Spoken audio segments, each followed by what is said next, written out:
public on the top. Awesome. Yes, Ali. We How's are it live. going? So we're live. So that's great. That's awesome. I think at my end, I have just a little bit of lag. Hopefully, in a few moments, we should be there. But I think we're on time, ahead of time, 1 minute before we have come online. So Great. that's great. Are you seeing it on YouTube?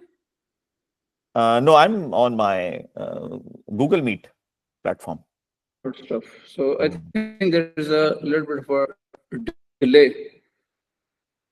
1 minute before we have come on. Yes, now we're good. Hi there, this is Ali Shah. So I hope you're doing well. So today's session is about investments, something we have been talking about for a while on this channel. And I just thought that today we'll pick a topic which is basically investing in GCC countries.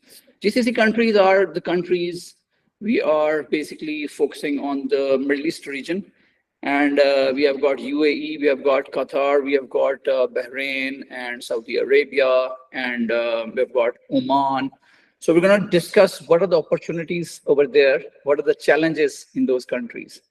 So I would like to just give a quick intro about who I am. So Ali Shah. So I want to set from the very first, I would like to give a disclaimer that we are just here sharing our knowledge with you. So as you know, we are not real estate experts. We have not been here for ages.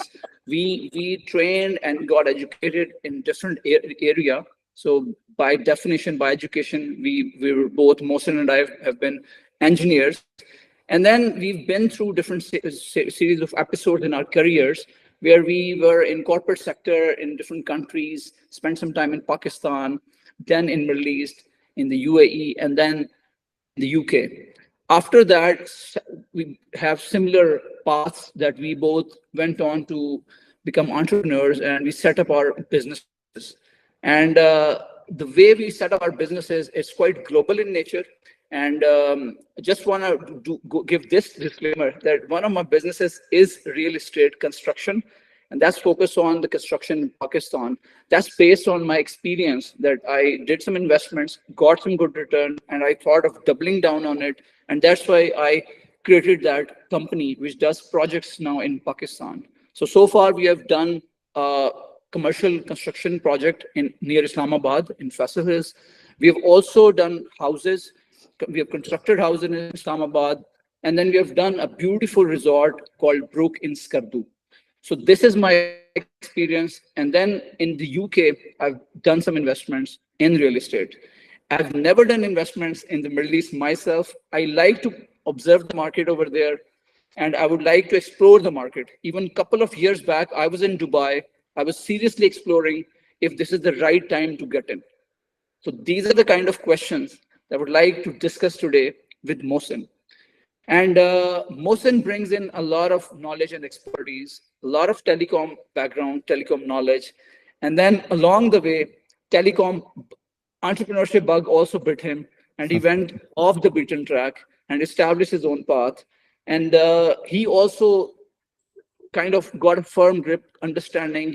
Has been acquiring knowledge of real estate, especially focusing on Middle East. And he's quite excited about the opportunities over there.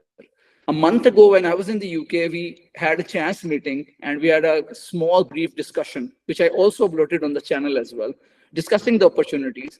But we said we're going to do a podcast, we're going to talk more about this, and we're going to do this webinar where we'll share in depth what are the challenges.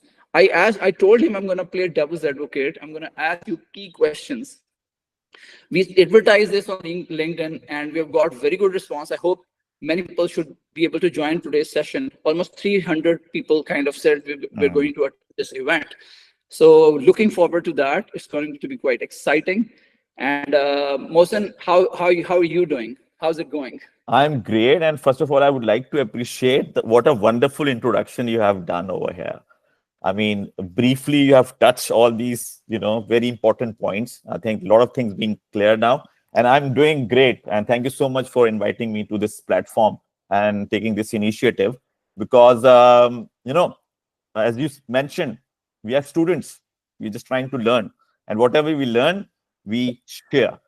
Somehow my background is connected with sharing of knowledge.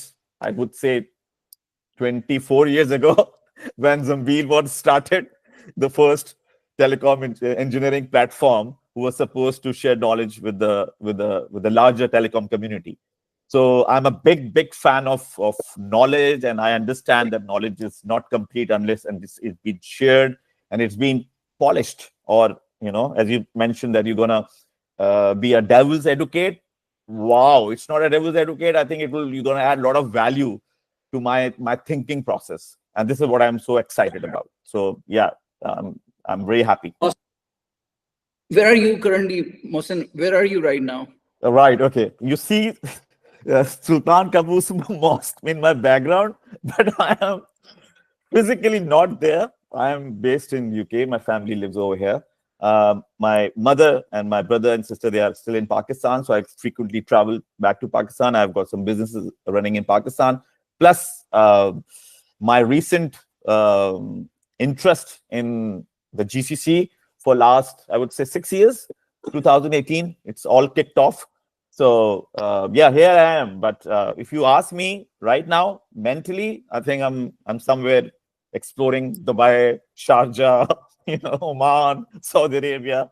So this is what the condition is at the moment. Awesome. So before jumping to my first question, I just want to do a quick housekeeping that the session is going to be 1 hour. So we've just started on time and we'll be finishing on time, which is 3 p.m. UK time and around 7 p.m. Pakistan time. The idea is to let you guys spend more time with the families and not eat a lot of your family time. Sorry that we have kind of intruded in the middle of the day, but I hope you're able to make it and enjoy this session with us. Yeah. Another points. So don't get all hyped up about seeing me or Mohsin on screen and start planning your first. If you're new to investments, my disclaimer is that you need to do your own research. Our circumstances are different. We are in a different stage of life. We had Absolutely. a lot of experiences. Based on that, we will give you some advice which might not resonate with you at this stage of life because you're just starting at the very base level. So take it all with a pinch of salt. People say to me that I'm always very bullish on these things. I'm very positive about these things. And sometimes I might just come across very positive. But today my role is not to be positive. So let us know in your comments questions that you want to ask us. We want to keep it very engaging session, interactive session. If you will not ask, then I'll be asking questions. But the idea is to give you the opportunities to ask questions.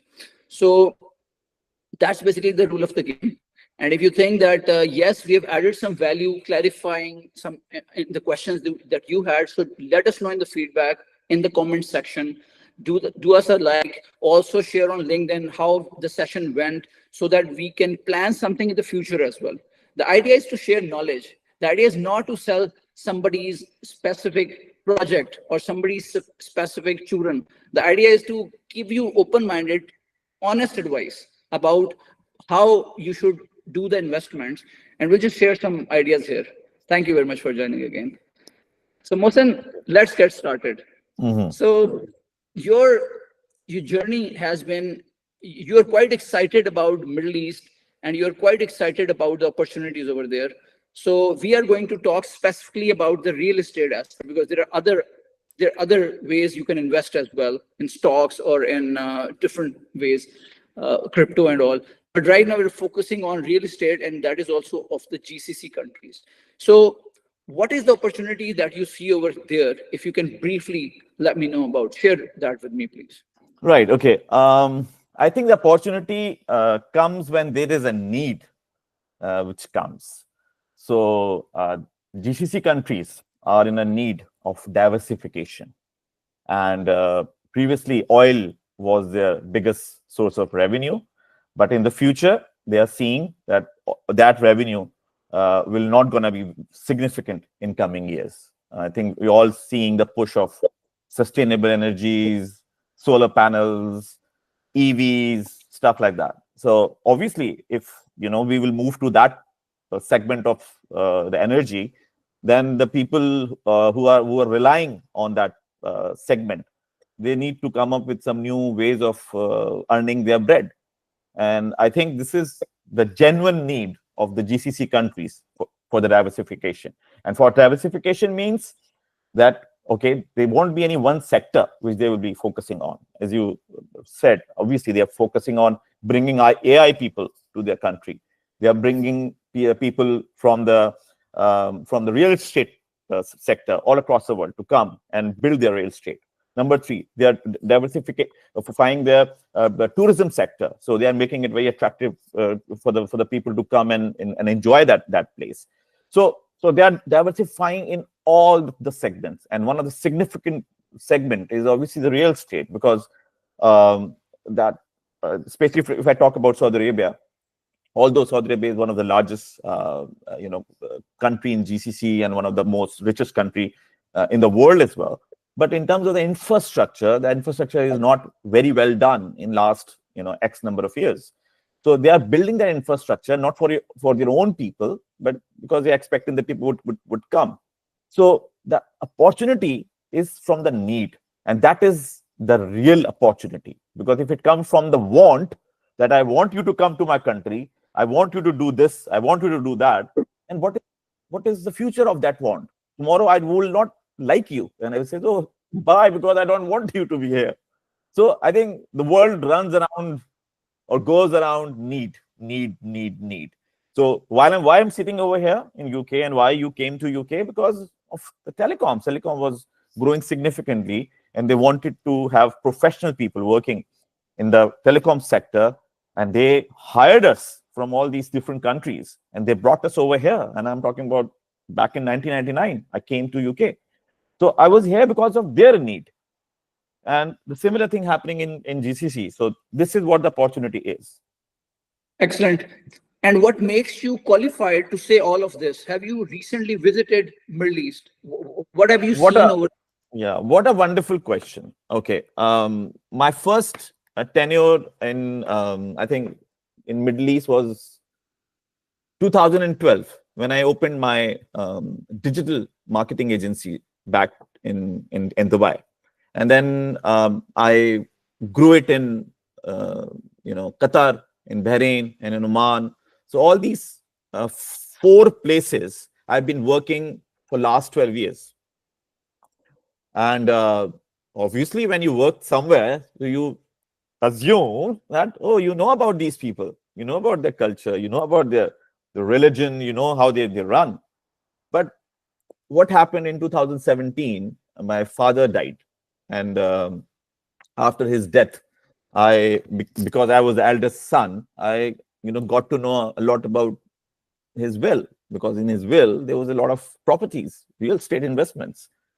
And I was like very amazed, and I said, look what my father has done. Okay, he earned a lot of money, but at the same time he invested the money very rightly. But after having few conversations with my mother, I realized that my father was not into real estate, but my mother was too much into real estate. So that's why I started, working on real estate, because I thought that is a legacy of my especially my mother, so my family. So I should take it forward. And because I'm an entrepreneur, my solution to every problem is to open up a company.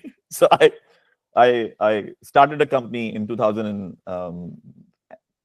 end of 17, the real estate. So when I started off something, that is in my nature, that I started from the scratch. I take everything out and I says, okay, I do not know anything. Let's start it from zero. So I started studying these places. I watched a lot of YouTube videos. I read books about MBS and stuff like that. And that's opened up my mind in a lot of areas, because one way is to work with somebody. And one way is that, okay, if I work with you, then I should understand that who you really are. And if you are Ali, then what is your background, and what is your family, and what is your relationship with the religion, what is the relationship with your culture and stuff. The more I know you, the better I work with you. So I think that was the thing which made me realize that I did not know a lot about those places, and I need to reset my learnings. through the lens of different people who had got different point of views about that, the whole region. And that made me became so passionate about that place, because look, if I read about the history of this place, it wasn't a very exciting history. And it's not very old either. Somehow they got the oil, somehow they became so rich, and now this is the third chapter in their life where the oil is going to go. And how come they are becoming so exciting after the COVID? Because the world before COVID and the world after COVID is very different. But somehow these countries are, thinking that this is a great opportunity for us to shift to the new domain where we could do the diversification of oil. So I think that stuck with me, and it says, oh, I should, understand these guys. And as I'm a big fan of Steve Jobs, Elon Musk, the Silicon Valleys and all these inspirational people and all of that, I think the similar things I got with them. So I think determination, commitment, their love for their own people, their leadership, the vision. That's how I got attracted to that region. That is my real, I think, reason why I'm very attracted to these guys. And now, because obviously real estate is part of the legacy thing, so I'm only focusing on that real estate part. Excellent. Brilliant. So you talked about the vision, and this resonates with me because I was in the UAE from 2001 to 2003, and I lived in Dubai. And Dubai at that time, as you know, was very different. And we thought that Dubai was like the most modern as good as it could get. And Burj Al Arab used to be far away, and the Sheikh Zayed Road was finishing almost at the starting point of where it's starting now. And Bird Dubai used to be the hottest place, whereas Dera was the previous old legacy area. But now the whole center has shifted to Business Bay, downtown. All these new areas have sprung up. And I recently saw a documentary of Sheikh Mohammed, where early, I think 80s or 78 or 75, he was laying down the vision and the foundation of something amazing. And that is something which is mind-blowing, how something spur from just one man's vision, and how he proved everybody wrong. At one point, I thought 2006-7 that it's definitely this bubble is going to burst. These palm islands which are being created, these are not sustainable. And in fact, that did happen, that in 2008 bubble, we saw a lot of things going bust. And I have not the first-hand experience, but second-hand experience of very close friends of mine living in Dubai. They invested in properties which didn't get any tenants. And because of huge supply over there, whereas the demand very, very less, eventually it all fell through the cracks. And then a lot of people lost money in that particular span of time. How do you see it now? How does it sound to you that how is it different at this point of time? Because to me, it sounds like things are again really pushing up and kind of heading towards a bubble.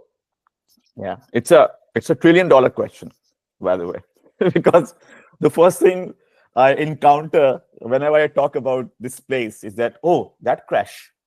Oh, 2008. So it's like a ghost, which is always with us whenever we talk about the real estate.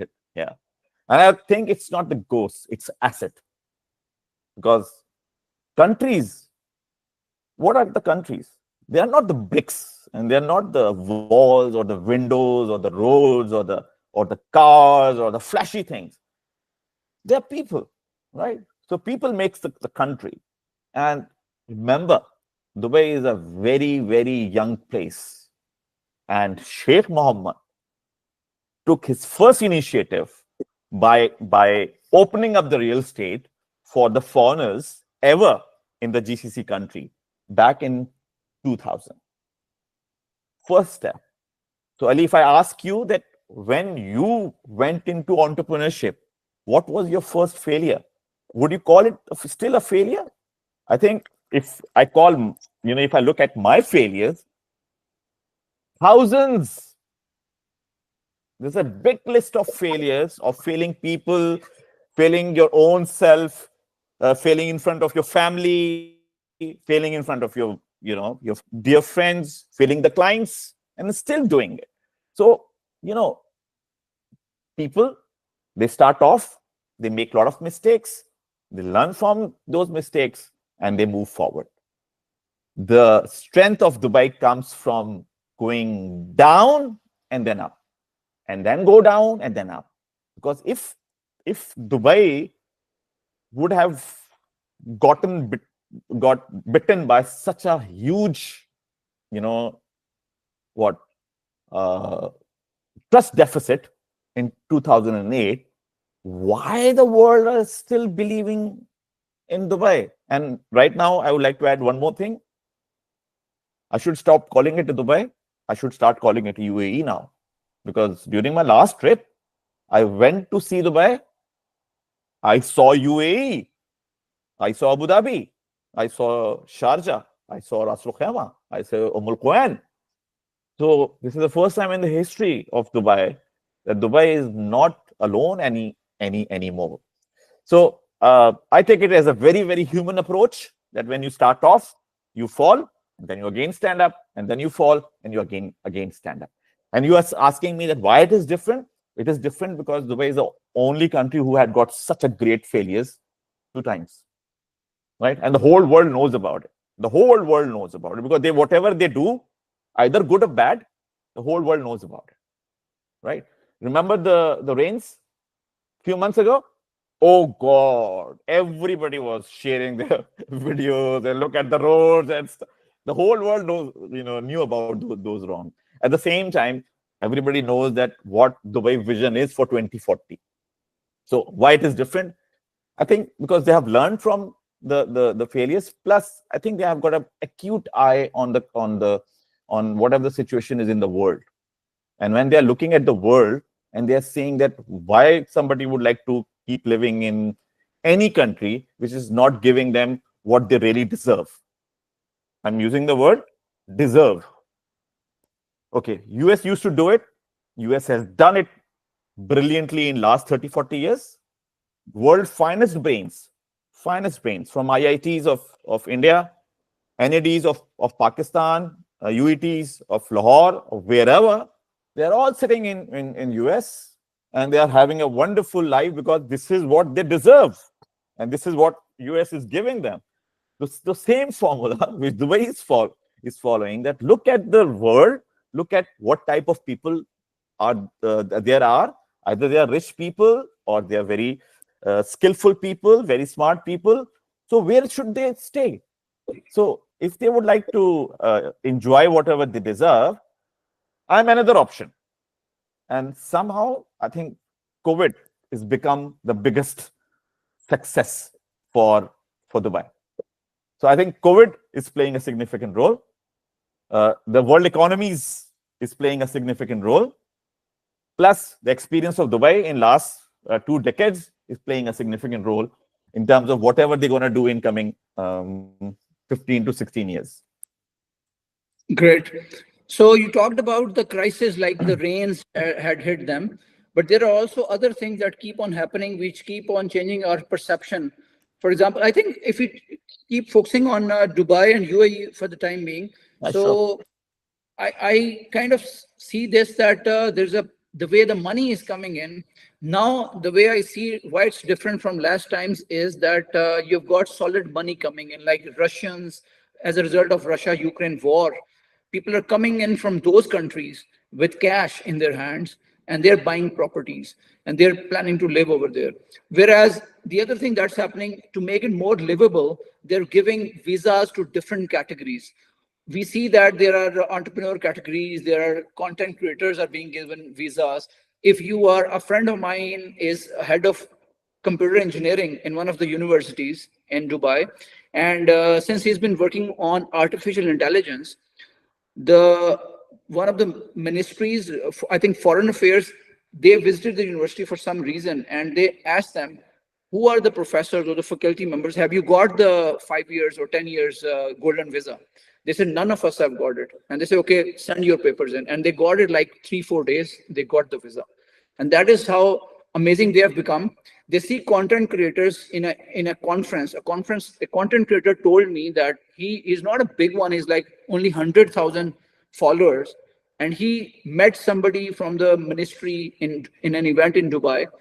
And again, something similar happened, that they started chatting and they got to know that, oh, you guys are content creators. So that means you can add value to our economy as well when you're working over here.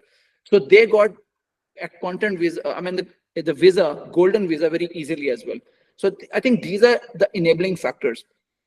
But on the other hand, we see things happening like you've recently seen this movie. You might have seen, I'm not sure you watch movies or not, but I do watch movies.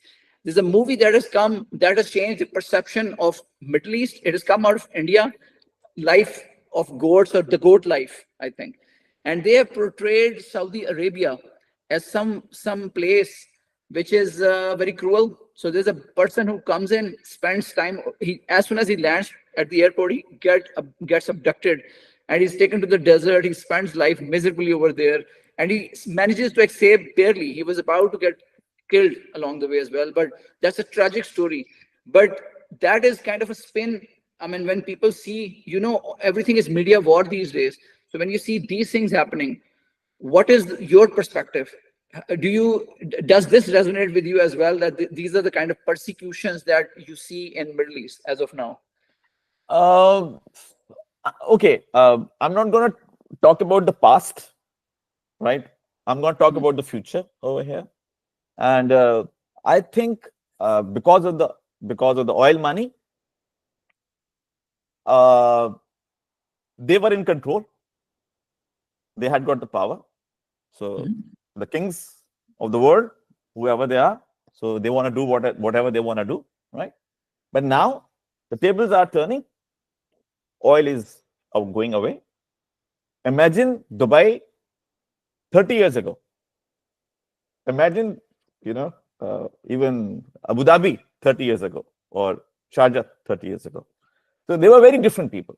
But now, looking at Dubai and looking at the leadership of Sheikh Mohammed, whenever I go to these places, I always try to, although I take a rent-a-car and use that, but I try to sit with the taxi drivers wherever I go, even in Qatar or wherever, because they are the first ambassadors whom you interact with, and they know who is coming, who is going, and they have got a lot of information. I've never seen any taxi drivers who are in love with the king of that place, Sheikh Mohammed. And numerous stories, not a single one, numerous stories. So this is the way that Sheikh Mohammed changed, because everybody is changing. You also changed. I'm changing continuously. So he's changed it, and he's changed the whole country or the city, and now changing the whole country. So I think because things are different in the future, so things will be different in Qatar, things will be different in Bahrain, things will be different in Saudi Arabia, things will be different everywhere. Because now everybody knows that we want good people, skillful people, rich people to be here. They are like 21st century mini US, somehow US, not in all the categories. I'm not saying that. Little bit same formula in making. So this is my statement about that. Okay. And who is this opportunity ideally for? So there are people who are sitting, like you're sitting in the UK. I have the passport as well. You have the passport, British passport as well. Whereas people in Pakistan, they are in dire straits. They're in terrible condition right now. They want to escape because they really don't want to stay in Pakistan. Many senior professionals, senior executives in different companies, I've got to know. And they want to escape, but they don't have any escape plan because Dubai has stopped their visas. So almost 98% of the visas are currently being rejected. To give you an example, when I had recently come to the UK, my original plan was to travel to Dubai and I got to know that I didn't have 6 months left on my British passport, so that it was expiring. So I was thinking, okay, maybe I'll use Pakistani passport this time and apply for visa. But I was born in Sahiwal, so the city between Lahore and Multan, right? I got to know that Sahiwal is in those list of those, I think, 30 cities or 40 cities which are banned. People who are born over there, they're banned for various reasons because they say Pakistanis, there are many people who come to Middle East or Saudi Arabia or UAE and become beggars. So to stop that, they just put a stop on everybody, and that made it very difficult. So who is this opportunity ideally for? If somebody gets hyped up living in Pakistan, watching this transmission, and they say, oh, really, I want to go and explore. And I would like to see what Mohsin is offering me and showing me some good projects in the UAE or in anywhere else. How easy is it to get the visa? I've just shown you the picture about Dubai. Right. Okay. This is a very difficult question, which you are mentioning right now. I'm UAE playing is devil's advocate. Sorry. no, that's Sorry. amazing, amazing. I'm loving it. I'm loving it. So UAE at the moment is not happy, and they are giving this message to the government of Pakistan that we are not happy. Okay. I believe personally, this is a temporary thing. It will go. It will go. They will adjust it. They'll make it like this and like stuff like that. But we're not gonna continue because even the big industrialist, good money, Faisalabad or Sialkot and stuff like that, they are not getting the visas, which is very, very problematic. Not even for Pakistan, I think for UAE as well, because they want to travel to UAE to invest money, to spend money, have fun, enjoy their vacations and stuff like that. So it's a big source of revenue which is coming from Pakistan. So in terms of economics, I think this is a temporary phase. It will gonna change. But the one thing which I know that they are processing the golden visas. They are processing the investor visas. This is what I know. But I also know that there was some rejection for the company setup as well for Pakistanis. So people who want to open up a company, so their companies are not being opened because they are from Pakistan. So I think this is a temporary thing, not a permanent thing. And if I talk about Oman, I do not know for how long, but there are no visit visas for Pakistanis. I do not know for how long, but there are no visit visas. So that is, a question which is not an easy one to answer, and I don't have the answer for that as well. But I think I will just add over here that I was hearing somebody who was from the UAE embassy. He was on TV, and I think it was consulate, and that person, he was Arabic. He was an Emirati, but he was also very fluent in Urdu. So that was quite exciting. Yeah. And he was sharing the insights that what we are doing is not right. We are totally closing down on Pakistan in terms of visas. It's mainly, as they say, right sizing. So we are selecting the right people. We don't want people who are on social. They're observing your social media behaviors. Yes. So when you that's quite interesting. They're checking you out. That how are you? What are you posting on social media? Is that something positive? Are you creating a positive impression, or you're just disseminating information which is negative and negative propaganda about country? Or if you come to their country, you will continue doing the same. So that is something that they're doing. They are rejecting visa based on social media checking as well. Wow. So that's in mind as well. Wow. This is a great insight. And obviously, it brings the onus to individual people rather than you're saying that, oh, because of the Pakistani passport, I'm getting rejected.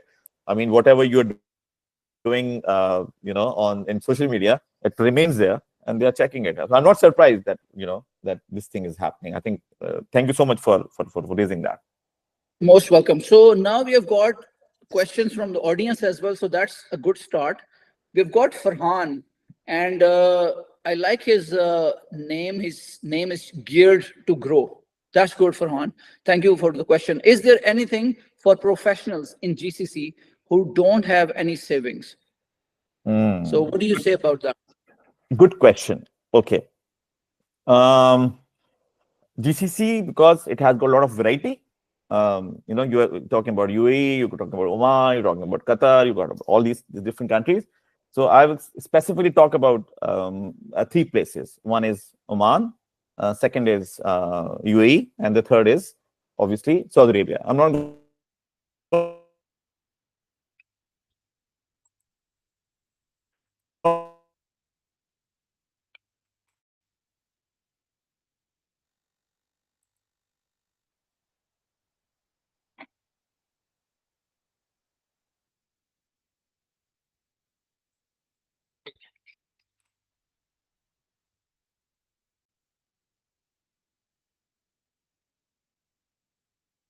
to talk about Qatar over here. I'm not going to talk about Hello? There was some Hello? disruption.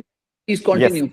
Right. So 5.2 million of population. Out of that, 55% are local Omanis and 45%.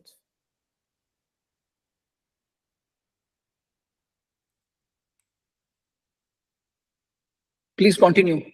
Right. And okay, so 45% are not non-Omanis. They got a very young population, and obviously they would like to, give opportunities to this population. What they have done, that they have removed this requirement from the businesses to have a local partner. So there is no requirement of kafil in Oman anymore. You can have a 100% ownership company, but at the same time, you need to hire a certain percentage of locals, because this is what they are trying to push. So have got a local workforce. So if you are in the earlier stage of your career or mid level of your career, don't expect that you're going to get the jobs over there. But if you are desirable, AI specialist, machine learning specialist, high tech 6G, 5G specialist, things like that. If you're expert and you're very rare, you're going to have wonderful jobs all across GCC. But that lower level jobs, middle level jobs, especially in Oman, not available. And I see the same thing trending happening in Saudi Arabia as well, because Saudi Arabia also has a very big population. And remember that women did not used to work, but they studied and they obviously utilized their energies in different things. So now they're becoming part of the workforce. And now you go to Saudi Arabia and you see that the women are all over the place at the airport and stuff like that. So suddenly there's a big workforce which came out of MBS reforms, which is trying to get the jobs. So Saudi Arabia, I don't think so. Specialized jobs, yes. Oman, specialized job, yes. Oman lower jobs, not. But in Dubai, because Dubai is becoming so big, so exponential, that they would need to have you there because there was so much work coming in.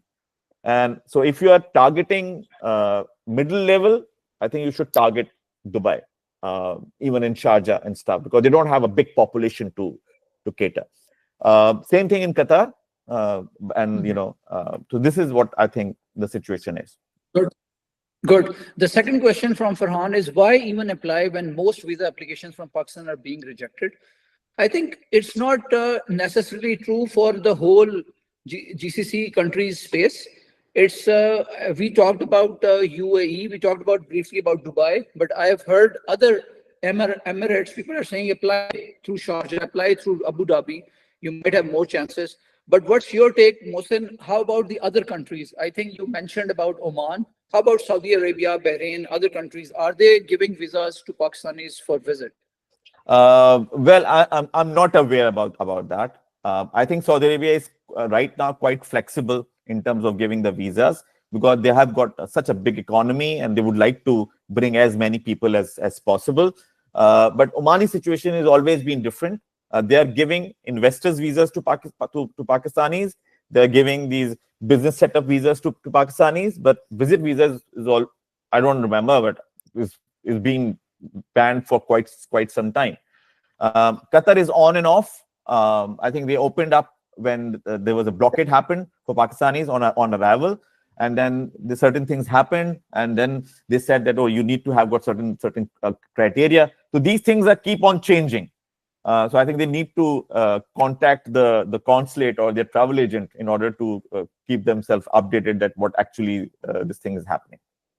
So okay, there are three things that I see when I think about investing in GCC. There are three types of profiles, people who want to go to GCC countries.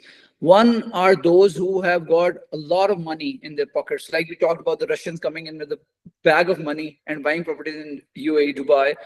So that is the elite or the rich ones.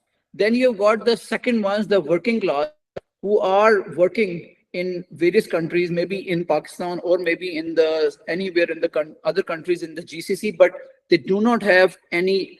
They don't have any residence status. They don't have the passports, nationality, and they want to do that, right? So they wanna. There are people who are in Pakistan. They want to. Their first step is to get some residence visa outside Pakistan, right? So that is that those kind of people. The third one are those who are already living abroad somewhere, who have got some passport already, Canadian or British or Australian.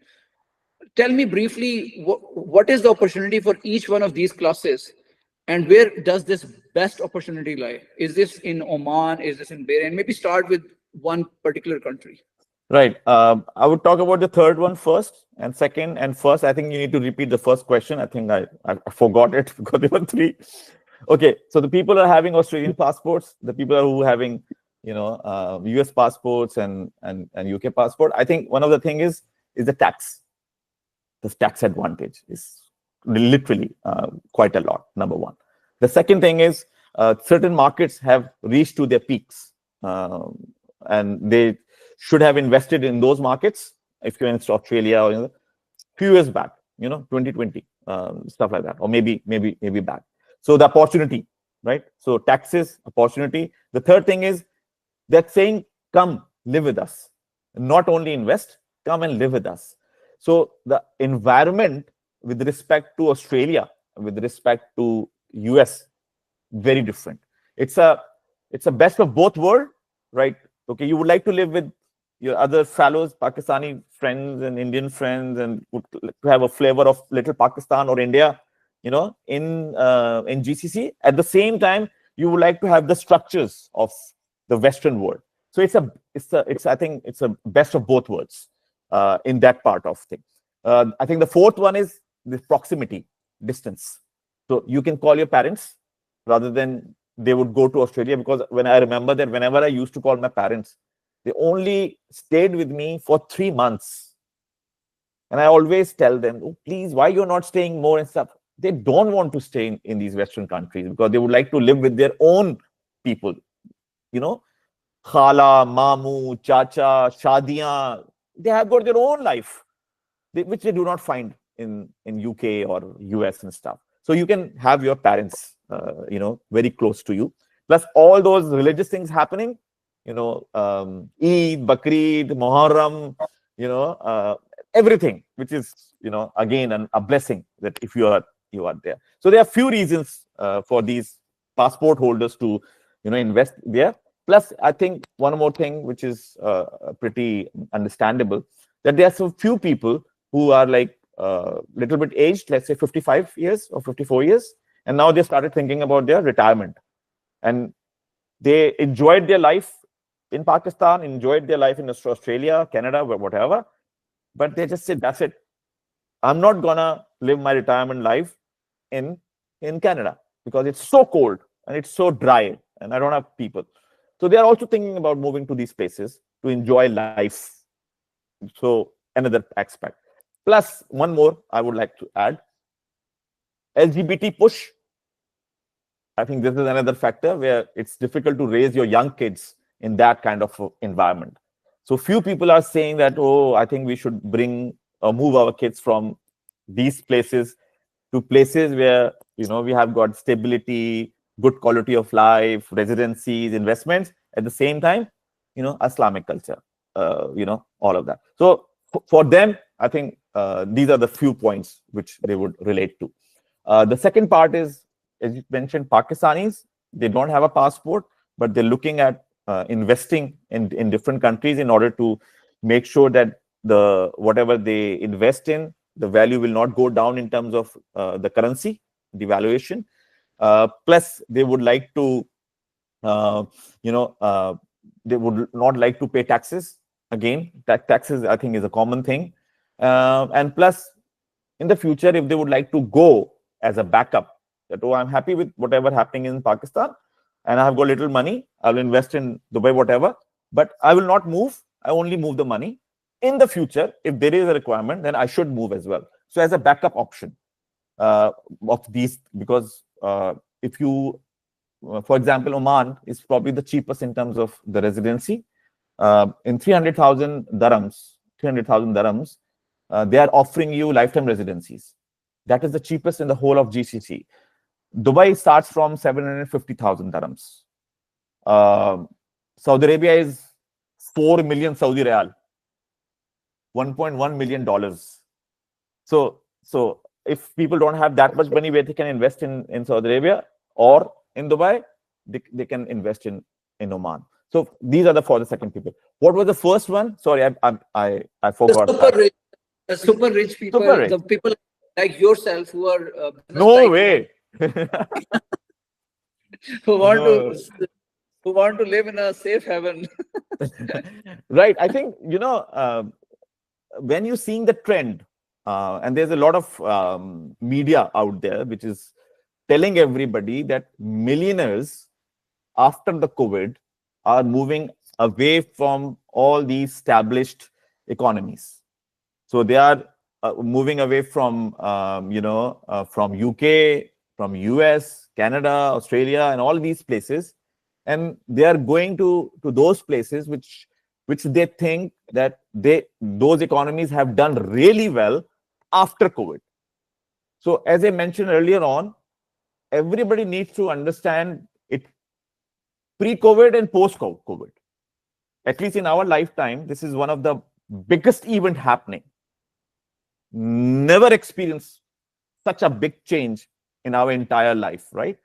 So it's a pre-COVID world and a post-COVID world. And in the post-COVID world, millionaires who have got access to everything, right?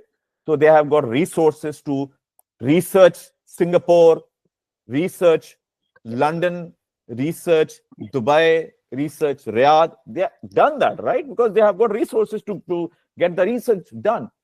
So they have done their research, and then they are flocking to these places, Riyadh or Dubai. Or why?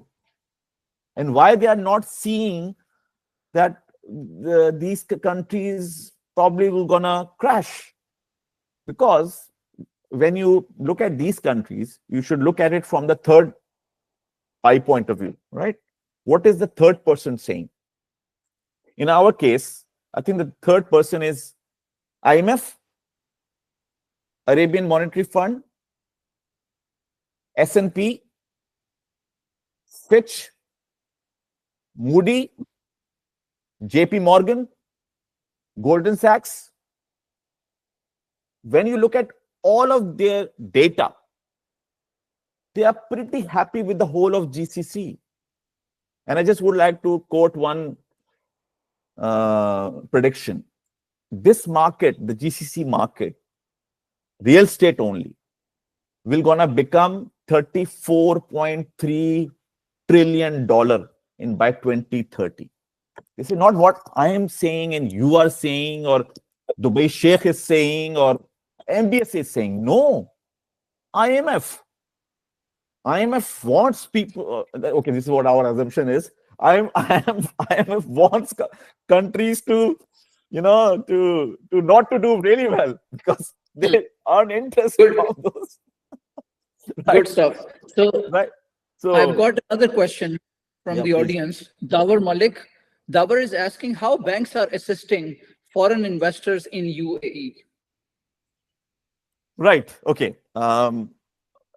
If you got 2 million dirhams and you invest in any of the bank with a higher interest rate, you can get a golden visa.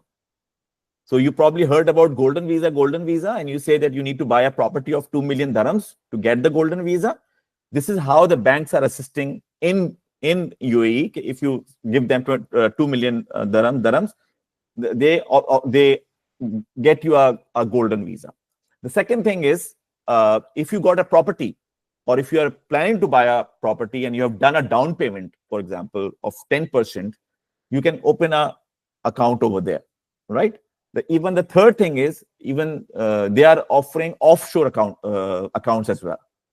So you don't have to present over there, but based on your profile, based on your, whatever company you have got in your home country, bank statements and stuff like that, credibility checks and everything, you can open offshore accounts as well, even for the companies.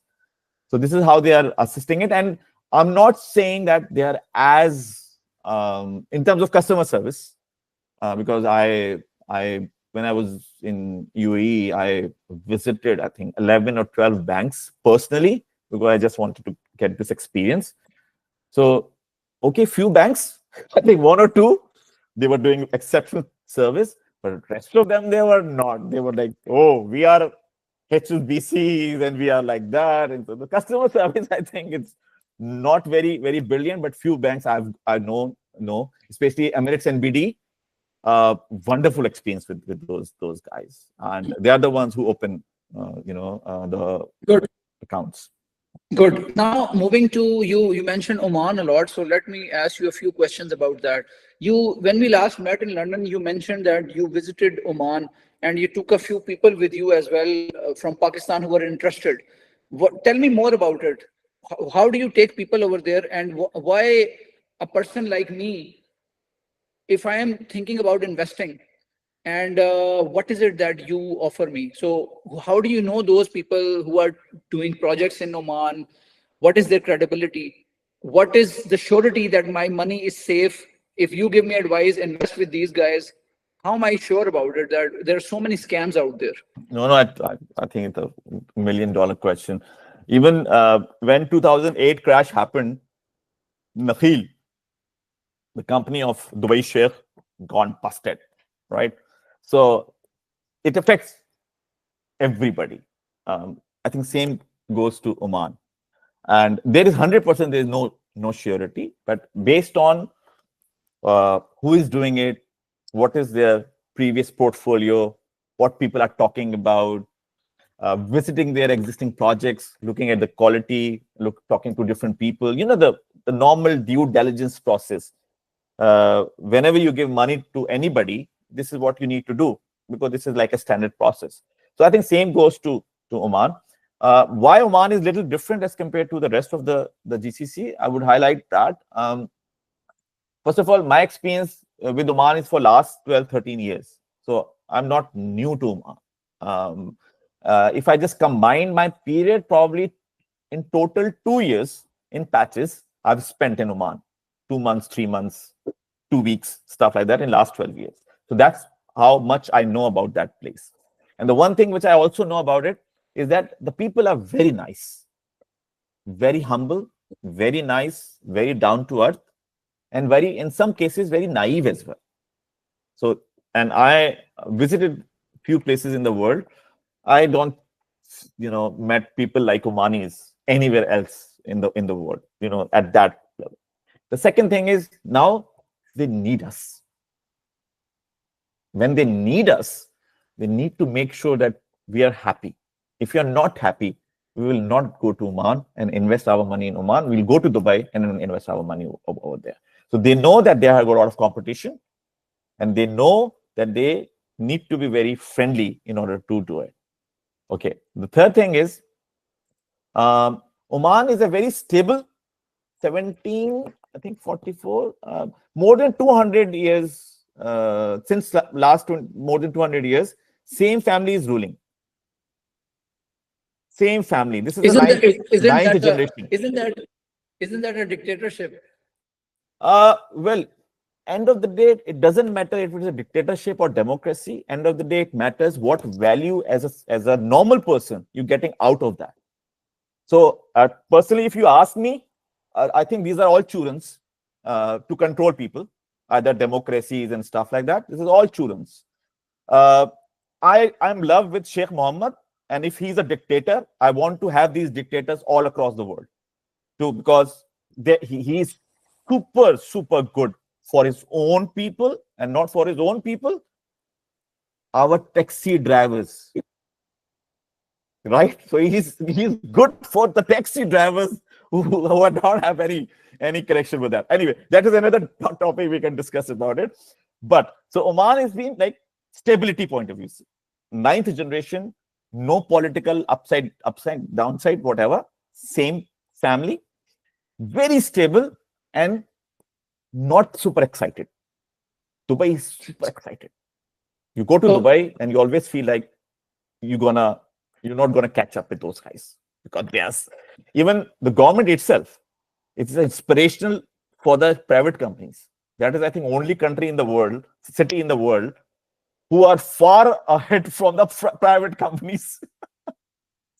So Oman is totally opposite. But if you want quick returns, very quick, Oman is not a market.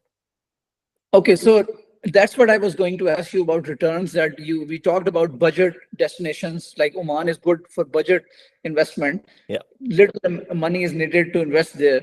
But what is the return like? Return on investment. Let's talk about that quickly. We're almost 5 minutes we have got. So a couple of questions I have got after this, as one from Dabar as well. Sure. Can I share my screen? I think the numbers will talk themselves. Yeah, let's do that. Let's do that, because you and me come from the data background, technology, engineering. So I think this is a numbers question. To the access basically to share. So you should be able to share now. Right, you seeing it? Yes. Right. Okay. So you Muscat. need to, the Excel sheet I can see, but I'm unable to see it in the full one. Right, you can see now. I can share the link, obviously. Yes, not a problem. To double click on it, I think might be able to do that. Here we go. I'm seeing an infinity mirror kind of thing. We're not seeing my screen. So I think it'll be good to give a link. Just walk us through what you want to show.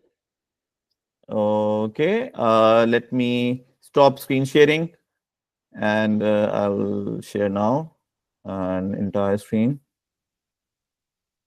Right. Can you see now? Yes. Now it's all right. Right. Okay. So this is a little bit of a summary. Okay. And you can see I've compared Sharjah with Dubai with Muscat. This is off plan and this is ready to move. As you're seeing, that ready to move, obviously in Dubai at the moment, is doing wonderful. In Oman, ready to move is not doing wonderful, because the thing is that Omani market was stagnant for last 7 or 8 years. And currently, the ready to move market is going down. I think last month only, 5% the market fell down. So this is the right time to invest in that market, because off-plan market is growing and ready to move market is going down. Plus, you're seeing Muscat potential, right? 6.81. This is one of the largest project launched by Oman, and it's in the name of Sultan Haitham city. So these are the expectation of yearly ROI rental net from that project only.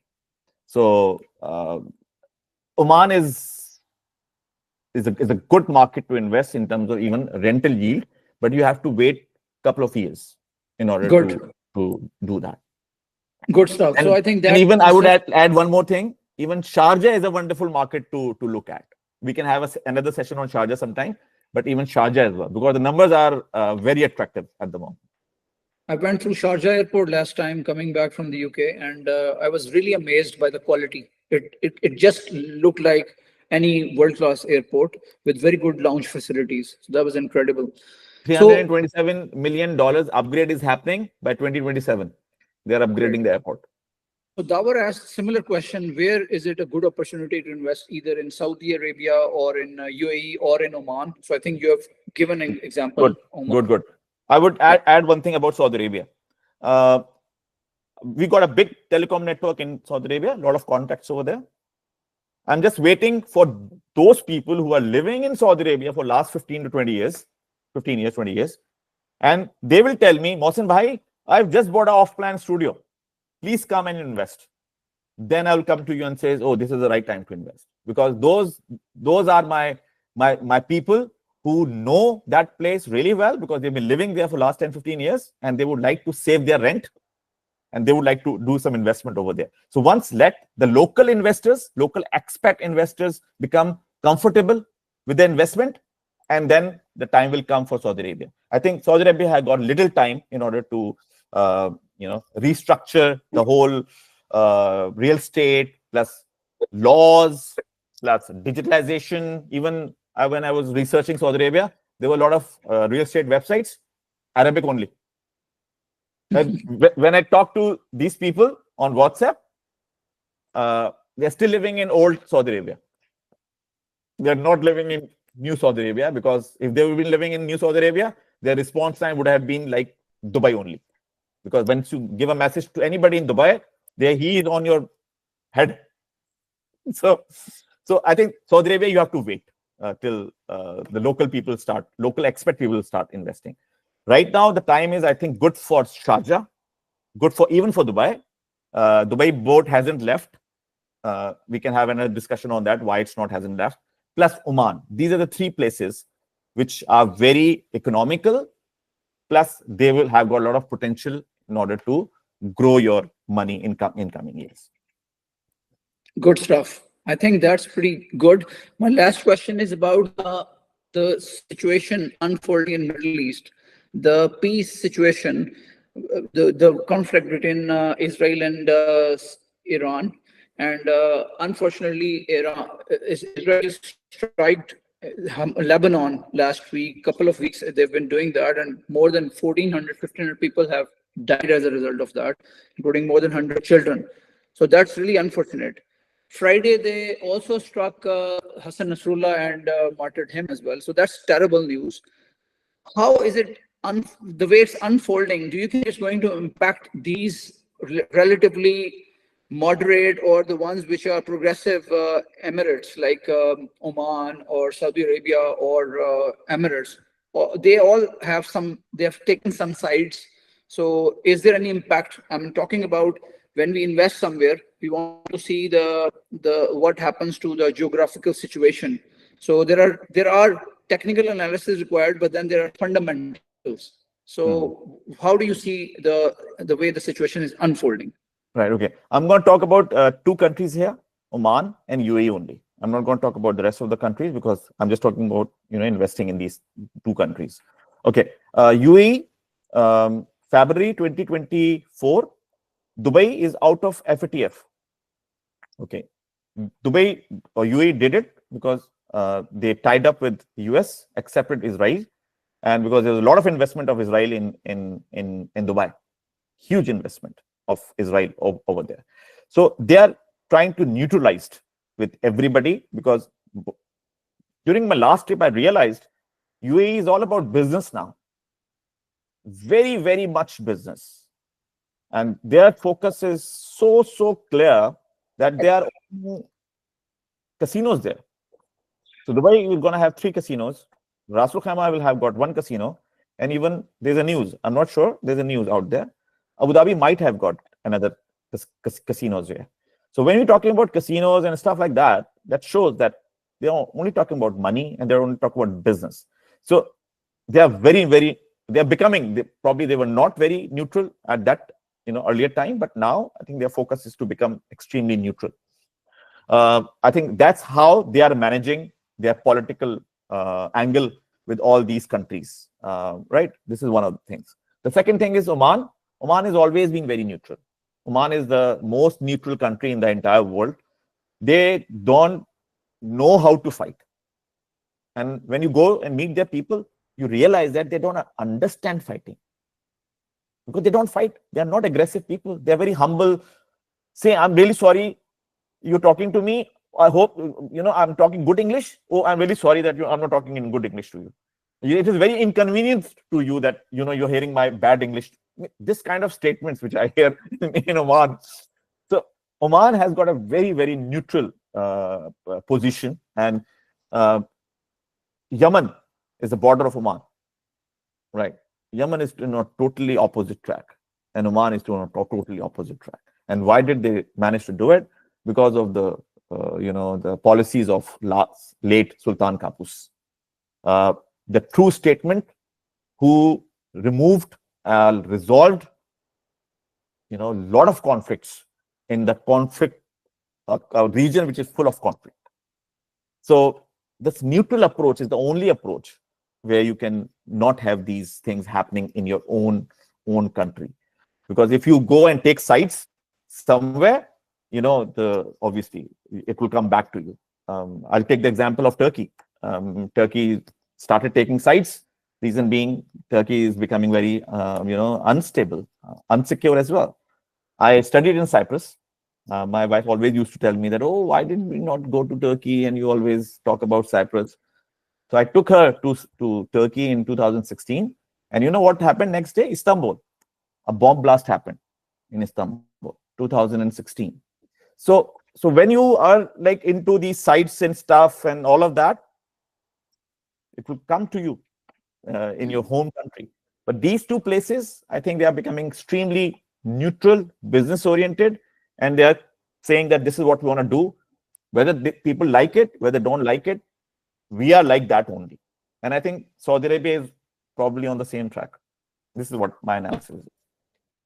Great. I think that makes a lot of sense. And I totally agree that the world is full of problems and challenges, and different parts of the world have different challenges. When I was exiting UK last month, at start of August, the UK riots started happening. So that was something totally shocking for me as well. And maybe they didn't like me leaving after the visit. So that's why they've started protesting or something. But thank you very much, Mohsin. That's been an engaging conversation. And thanks a lot for your time and for the really useful insights. So I hope that that has been beneficial for all of you, our audience. And please, I would like to just summarize that UAE or Oman or Saudi Arabia, all of these have pockets of opportunities. You just need to be mindful of the timing that you need to select for the market, the right market. As Mohsin briefly touched upon, Saudi having a timing thing that is going to come at a later stage, whereas Oman has got a very good opportunity right now. Whereas Dubai has not missed the boat yet, but Dubai, if you want more money to invest, then if you have a higher slice of ticket, less, I think, risk, then you can opt for Dubai, but it's a big money game. Then you have got, on the value side, you can have Sharjah and all. Yes, but yes, absolutely. The overall thing is that you have got supply. You need to watch out for where you see the supply versus the demand as well. You need to assess that you make investments in real estate. And you also need to see that what are the political things going on, what are the other things, economic factors. Are these countries only relying on oil and gas, or there is diversification going on as well? Dubai has been able to pull it off. It has attracted a lot of tourism, whereas others are like Saudi Arabia is betting on it, trying to come out of oil and gas and trying to show a really nice picture to the world outside that domain. But let's see what happens. They are attracting a lot of IT people now, pulling off a lot of IT. Ali, I would like to add one thing. Please, yeah. My surprise was when I was doing research, on Sharjah. Sharjah economy only 20% relying on oil and gas now, 20%, because they learned this thing 20 years ago when the crash happened. They were significantly relying on Dubai because everything going amazing in Dubai, and they were getting a lot of benefit out of it. And now Sharjah has got 33% of all the manufacturing happening in the UAE. 33%. And 20% reliance on that. So diversification is already on the table. And now, only 2 years ago, they opened up the market for the freehold. Everybody can buy. 2 years ago. So real estate will going to contribute significantly in that part as well. So Sharjah was a surprise to me. Excellent. So then other factors are that you need to consider is the regulatory environment. When you invest somewhere, you need to see how the transactions are going to go through as well. What are the different modes of transaction? And if you're investing your money, what are the ways you're going to get your money out when you get the return on investment, when you make the profit? There are countries in these areas, in these GCC countries, who are offering very easy way to make the transaction, like offering, even making transactions via crypto as well, like Oh, Dubai as is well. also Yes, you're Bitcoin. right. That's pretty good.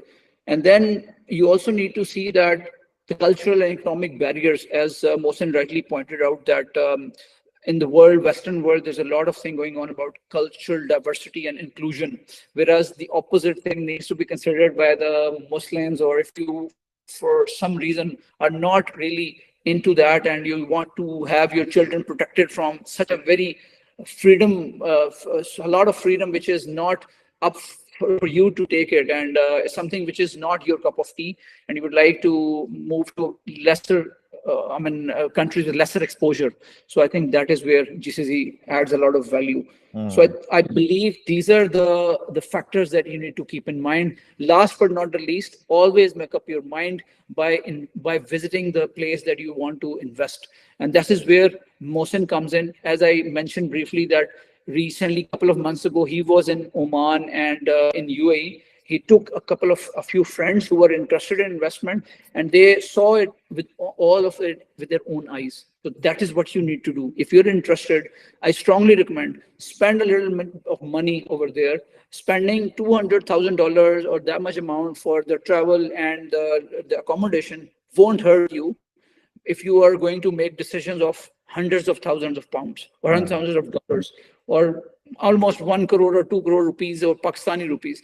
So must visit and then decide where you want to invest after visiting it and seeing it with your own eyes. So that's where I think we'll leave information, contact information of Mohsin. He would be able to share more information with you. And feel free to get in touch with us if you need more details. And thank you so much for joining us today. I got 10 minutes late in winding it up, but I hope you enjoyed today's discussion. And if you did, please don't forget to subscribe the channel. We'll be bringing the similar level of content and the detail going forward with you. Thank you so much. Have a wonderful rest of your weekend. Thank you so much for Thank, joining, Mohsin. thank you so much. I had a pleasure. I really enjoyed it. Thank you so much for those difficult questions. Awesome. Thanks for bearing with them. No, Cheers. no, Bye. no. That was amazing. Thank you so much. Bye now. Okay, bye bye. Bye.